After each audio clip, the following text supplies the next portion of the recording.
Hello you sexy beasts and welcome back to real life.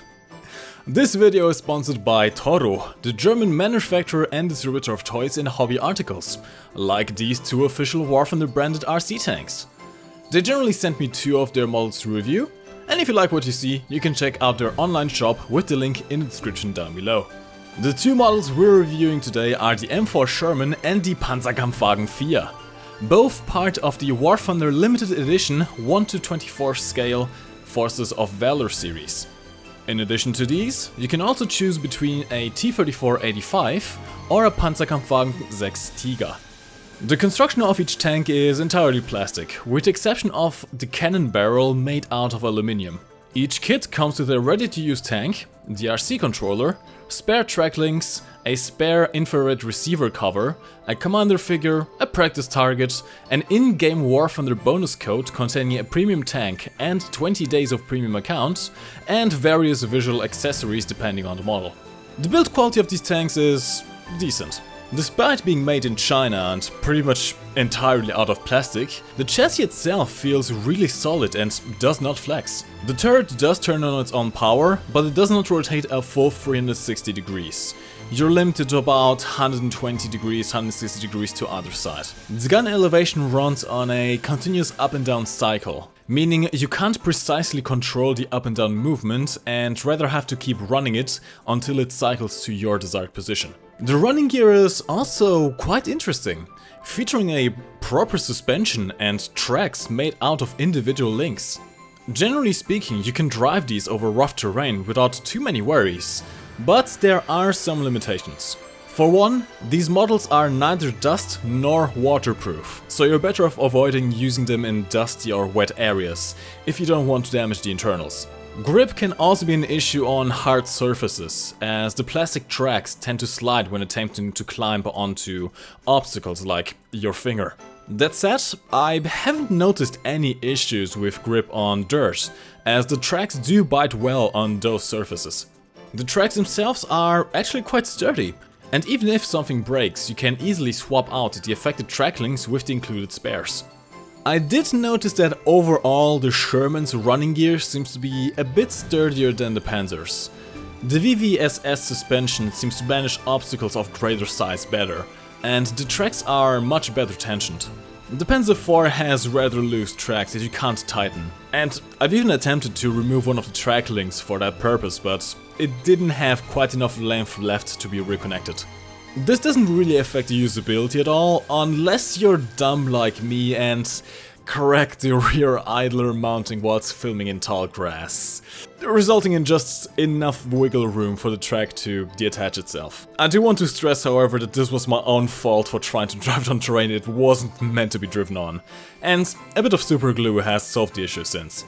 That said, out of these two models, I do believe the Sherman does seem to handle a bit of rough handling better than the Panzer does, just in case you do intend to use these outside of your home. The electric engines themselves are quite powerful actually, and I haven't noticed any situation where they stalled out before the tracks lost grip.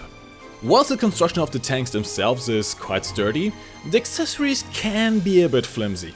The Sherman comes with some plastic pieces resembling sandbags that are held on by gravity alone onto the front and the engine deck, and these are solid enough. You do also get a Browning 50 caliber machine gun that is supposed to be mounted on the top of the turret, but I wasn't for the life of me able to actually get the mounting piece to actually hold the gun. The Panzer's looking a bit better in this regard. The Seitenschützen are nice and solid, and I was actually able to mount the MG34 without it falling off, if not quite where it's actually supposed to go. I do have some worries about the thin plastic rail upon which you mount the Seitenschützen breaking if you accidentally kick them, but so far I haven't had any issues with them, and they seem to hold the side skirts perfectly well in place. Overall, the accessories that come with tanks are good enough to serve as detail if you want to put these on a static display, but I wouldn't recommend having them mounted all the time when you drive them into combat. Yes, you heard that right, you can actually fight with these tanks. Hidden in the cannon barrel is an infrared emitter that sends a signal when you press the fire button, alongside a sound effect coming from the inbuilt speaker and a simulated effect of recoil by shortly moving the tank back and forth. On top of the turret of each tank, you can also find an IR receiver, which can register incoming fire and even distinguish between friendly and enemy signals. You can choose between teams A, B or none on the RC controller itself. And you can have a battle with up to 16 RC tanks at once. In fact, you can have 15 versus 1 if you so wish. The battle system is surprisingly neat, with each model of tank even simulating different amounts of damage dealt, as well as different maximum ranges and maximum speeds. For example, the Tiger has the highest range and highest damage output of the 4 models available, but also moves the slowest. The Sherman moves faster than the Panzer IV, but deals less damage. The T-34-85 is the fastest of them all, in true Russian bias. It is a hit point system though, and it doesn't matter where you hit, so long as your signal reaches the receiver. This actually gives the Sherman a bit of an advantage over the Panzer IV, since it's a taller tank, and the Panzer has to elevate its gun more, whilst also simultaneously having its IR transmitter partly blocked by the muzzle brake. Although the muzzle brake is removable if you really want to be competitive. You can also cheese the opponent by turning your tank to block the enemy's gun with your commander's cupola, essentially turning you invulnerable. Now, each tank starts off with 120 hit points. Depending on the model, you deal different amounts of damage with each shot, either 30 for heavy calibers, 20 for medium calibers, or 15 for light calibers. This is reflected here, with the Panzer IV taking 6 shots to destroy the Sherman, whilst the Sherman needs 8 to destroy the Panzer. You can see how much health your tank has left by the LED status light on top of the turret, as well as another status light on the RC controller itself. Once your tank is destroyed, you can no longer fire the gun or drive until you turn it off and back on again. Finally, running costs. None of these models come with batteries, so you're going to have to source them yourself. The RC controller takes 4 AA batteries, and the tank another 6, for a total of 10 AA batteries needed to run each tank. Additionally, you need 2 AAA batteries to power the practice target, although that is optional. You can also use a rechargeable 9.6 volt 600 mAh battery pack in the tank instead of the AA batteries. Although I'm not quite sure where you can get one of those.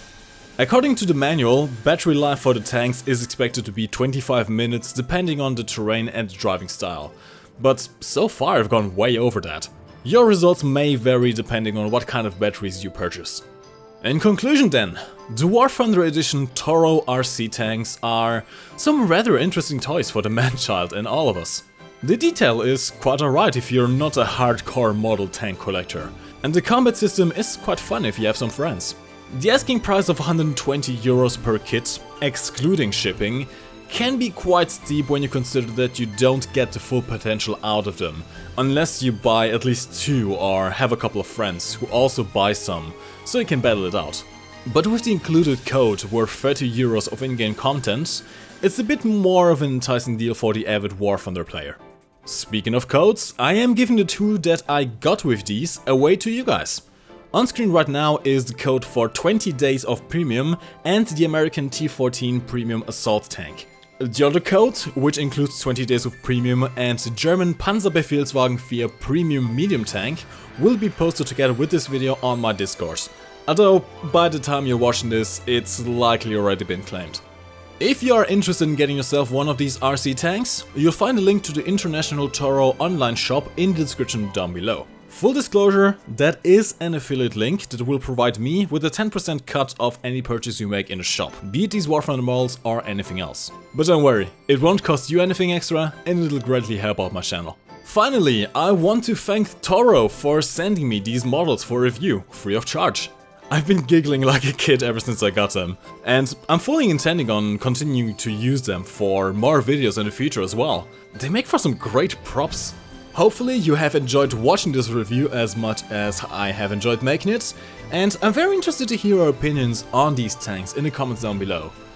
What are the features that you find most interesting, and what would you like to see improved?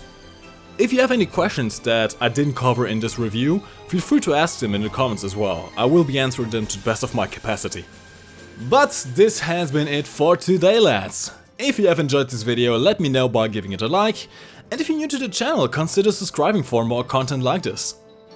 As always, my name is Marcus Boom, and Merry Christmas!